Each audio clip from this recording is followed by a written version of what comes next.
नमस्कार प्यारे बच्चों, हिंदी की कक्षा में आपका बहुत स्वागत है। आज हम कक्षा 5 का हिंदी विषय का किन्नौर देश की ओर पाठ का अध्ययन करेंगे। ये एक यात्रा वृतांत है। इसमें लेखक एक स्थान से दूसरे स्थान पर घूमने गए हैं और इस पाठ में हम कुछ लर्निंग आउटकम प्राप्त करेंगे। बच्चे सुनी व पढ़ी रचनाओं की विषय वस्तु, घटनाओं, चित्रों, पात्रों के शीर्षक आदि के विषय में बातचीत करते हैं, प्रश्न पूछते हैं, अपनी राय देते हैं और अपनी बात रखने के लिए तर्क देते हैं। बच्चे विभिन्न रचनाओं को पढ़ते हैं तथा उन रचनाओं के लेखक, विषयों, पात्रों आदि पर समूह में चर्चा करते हैं और इस पाठ की प्रस्तुति देने के लिए मैं मुनीश सिंह, प्रधान अध्यापक, प्राथमिक विद्यालय लौदाना, जेवर, गौतम बुद्ध नगर, आपके सामने उपस्थित हूँ।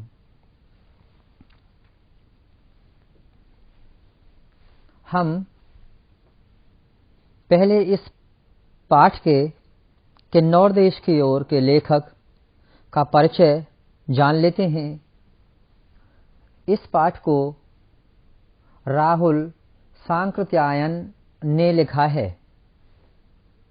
हम इनके बारे में जानते हैं। राहुल सांकृत्यायन का जन्म 9 अप्रैल 1893 ईस्वी को हुआ था और इनका जन्म उत्तर प्रदेश के आजमगढ़ जनपद में हुआ था और इनकी मृत्यु 14 अप्रैल सन 1963 को हुई थी।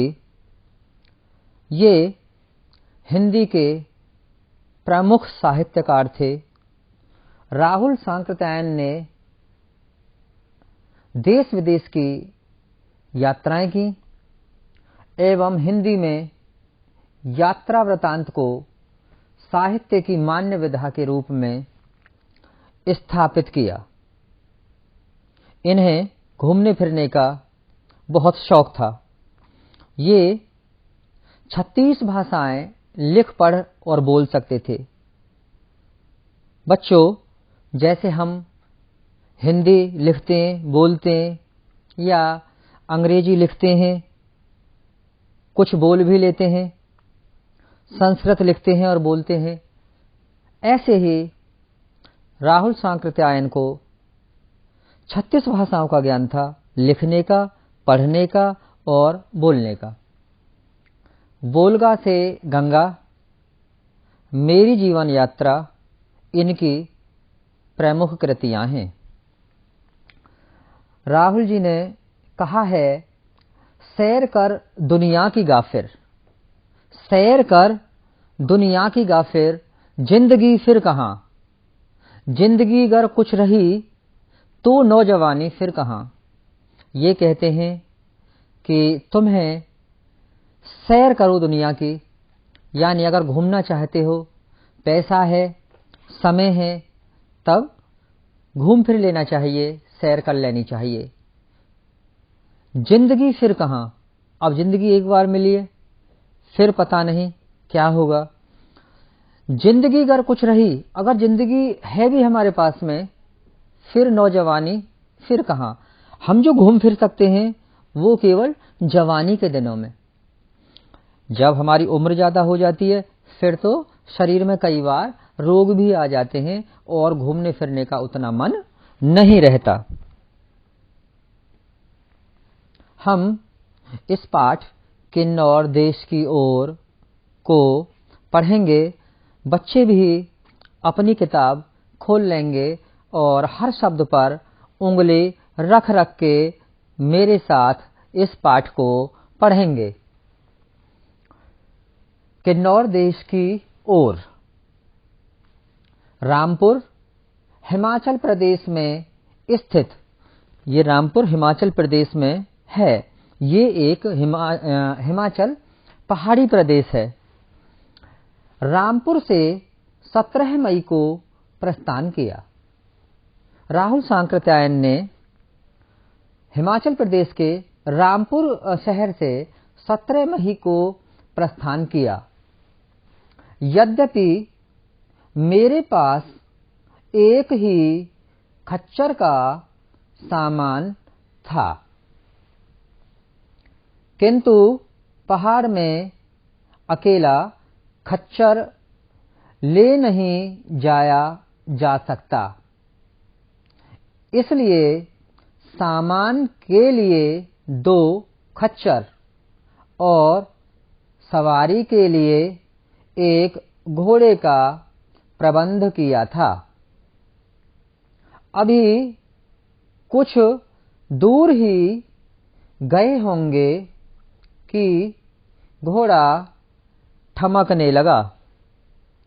साथ चलने वाले लड़के से पूछा, घोड़े की पीठ तो कटी नहीं है? लड़के ने पहले इधर उधर करना चाहा, किंतु जोर देने पर बोला, हाँ, पीठ कटी है। मैंने घोड़े को लड़के के हवाले करके कहा, इसे तुरंत अस्तबल में ले जाकर दूसरा घोड़ा बदलकर ले आओ। मैं गौरा में प्रतीक्षा करूंगा।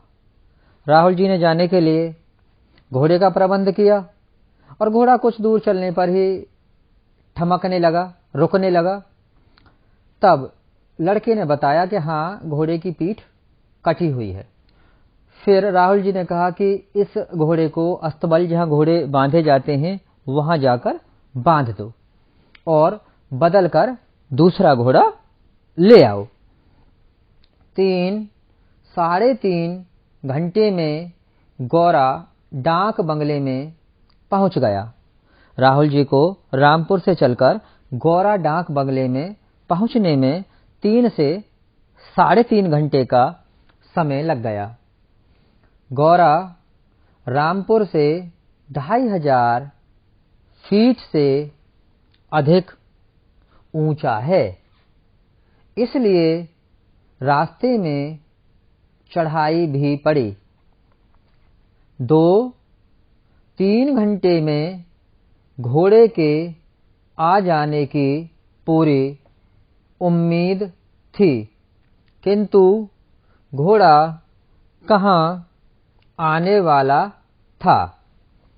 रास्ता भी कड़ी चढ़ाई उतराई का था।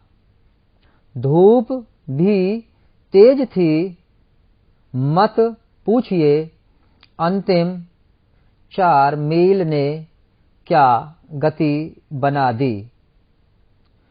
किंतु हिम्मत छोड़ने की बात न थी। रास्ते में बुशहरी नारियां डांडे पर के किसी मेले से खूब बनी ठनी लौटी आ रही थीं। कोई गीत गा रही थी, किंतु यहाँ देखने सुनने के लिए दिल कहाँ था। जब ये गौरा डाक बंगले में पहुंच गए राहुल जी, तो वहां से आगे 2500 फीट से अधिक ऊंचाई पर इन्हें चढ़ाई पड़ी। तो 2-3 घंटे में इन्हें उम्मीद थी कि घोड़ा वहां आ जाएगा। रास्ता भी बहुत कड़ी चढ़ाई और उतराई का था, धूप भी बहुत तेज थी और पहाड़ों में चलना बड़ा मुश्किल हो जाता है। इन्हें रास्ते में बुसहरी नारियां मिली जो सज धज कर कोई पहाड़ों में लगने वाले मेले को देखकर लौटकर आ रही थीं। मगर राहुल सांकृत्यायन बहुत थके हुए थे, इनका मन उन्हें देखने का नहीं था। आगे बढ़ तो रहा था, किंतु हर पांव घंटे पर जान पड़ता था। ये आगे चलने की कोशिश तो करते थे, लेकिन इतने थक गए, इन्हें लगता था कि जैसे घंटों में एक पैर से दूसरा पैर की दूरी तय हो रही है, यानी बहुत अधिक थके हुए थे। फिर भी 21 मील की यात्रा करके सूर्यास्त के समय सराहन के डाक बंगले पर पहुंच गया। राहुल सांकृत्यायन गौरा डाक बंगले से 21 मील की दूरी तय करके सराहन के डाक बंगले पर पहुंच गए। डाक बंगला रुकने का एक स्थान।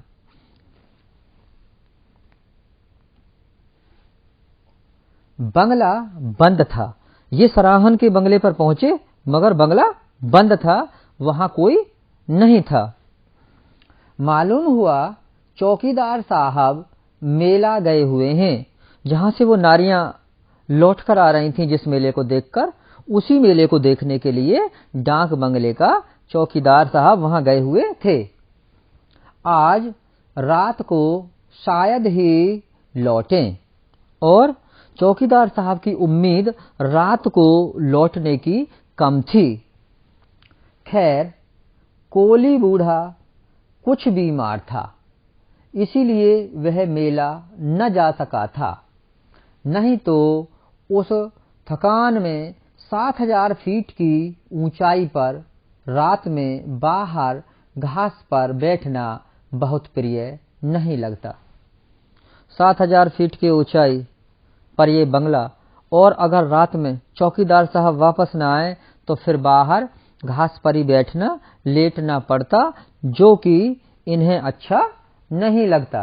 वो तो किसी को भी अच्छा नहीं लगेगा। बूढ़ा कहीं से कुर्सी ले आया। पूछताछ करने पर मेट के पास चाबी निकल आई। जब उन्होंने पूछताछ करी तो वहां पर पता लग गया कि चौकीदार साहब चाबी नहीं लेके गए, चाबी यहीं पर है।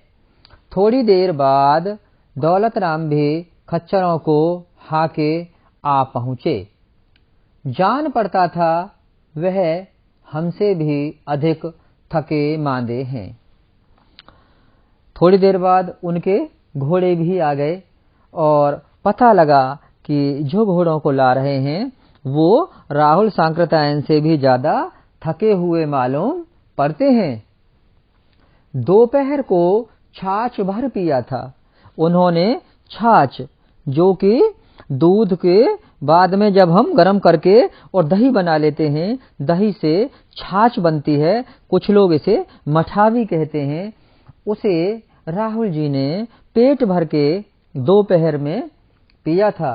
इसलिए भूख तो लगनी ही ठहरी, किंतु इस समय थोड़ा सो जाने का ख्याल था। हमें सबसे ज्यादा चिंता थी कल की यात्रा की। अगले दिन पैदल चलने की शक्ति नहीं थी।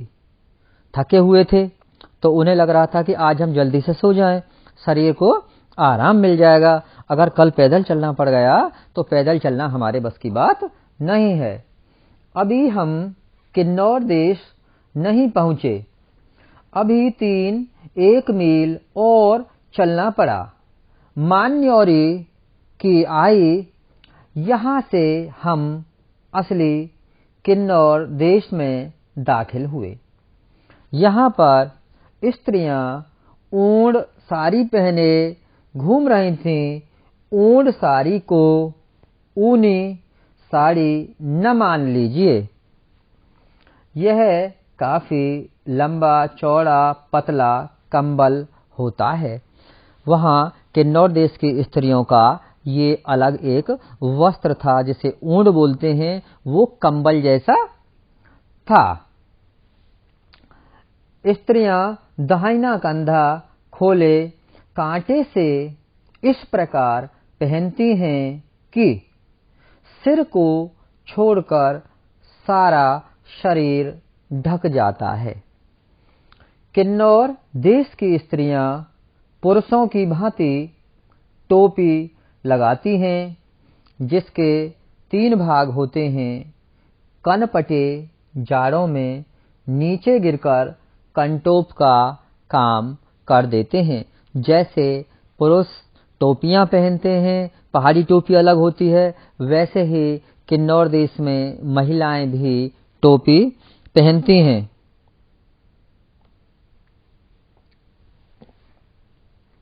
रास्ता तिब्बत हिंदुस्तान सड़क का था और वह बहुत परिश्रम से बनाया गया था। इसमें शक नहीं, किंतु वह कितनी ही जगहों पर कठिन था। रास्ता था, सड़क थी वैसे तिब्बत और हिंदुस्तान की, लेकिन बहुत ही कठिन रास्ता था। हम आसानी से दुकान और सराय के पास पहुंच गए। सराय के धूप हले और शायद खटमल पिस्सुओं से भरे बरामदे को न पसंद कर मैंने दुकान की छाह पसंद की। लेखक जब सराय के धूप हले वहाँ ऐसी जगह कि कभी धूप आ रही है, कभी हट रही है, और वहाँ का जो बरामदा था उसमें खटमल और पिस्सू, ये छोटे छोटे कीड़े होते हैं जो अच्छे नहीं होते, को पसंद नहीं किया लेखक ने और दुकान की छां पसंद की। दुकान में काफी आलू पड़े थे और गुड़ पर मक्खियां भिन भिना रही थीं।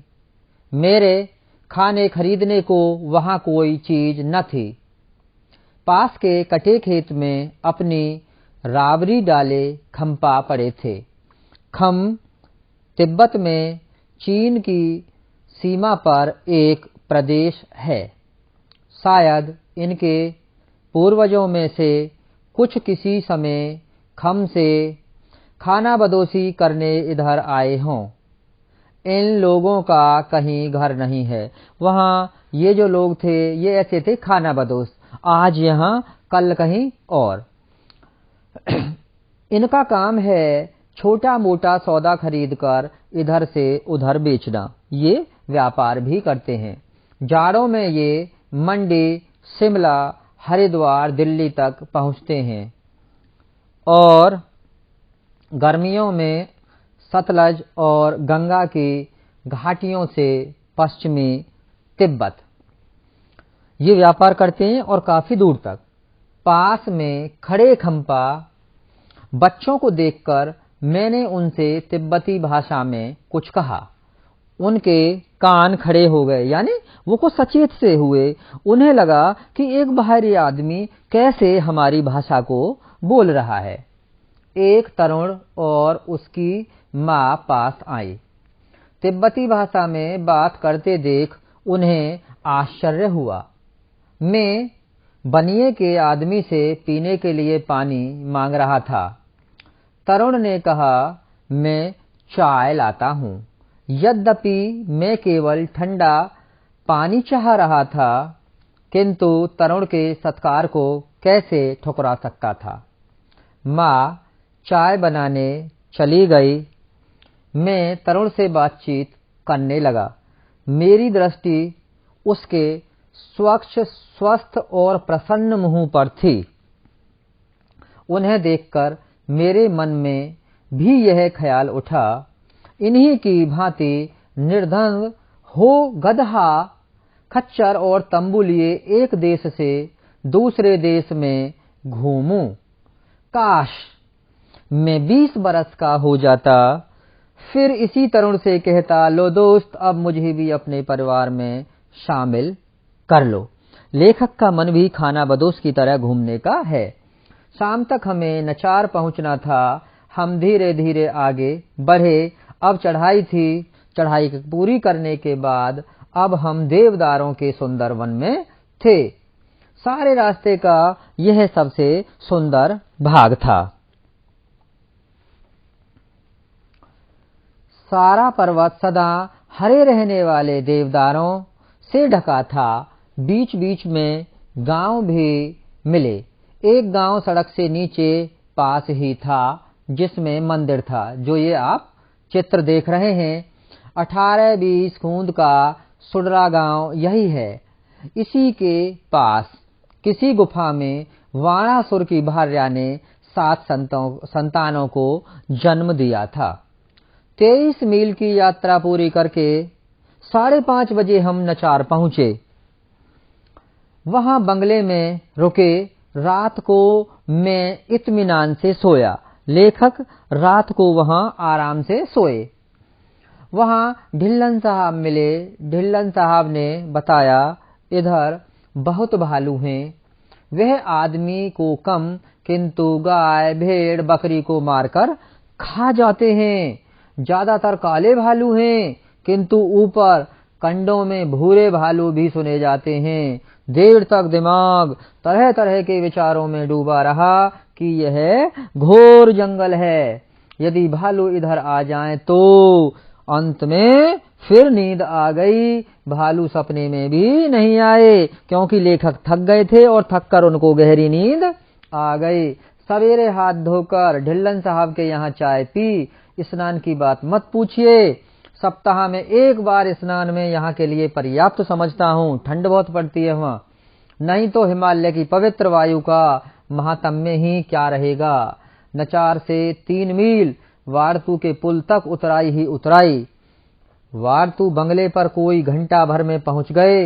अब 8 मील और रहते थे। यहाँ विश्राम करने के लिए काफी समय था। अभी कल का भोजन पच नहीं पाया था, अतः पानी ही पिया। यहाँ के चश्मे के शीतल मधुर जल को अमृत कहना अतियुक्ति न होगी।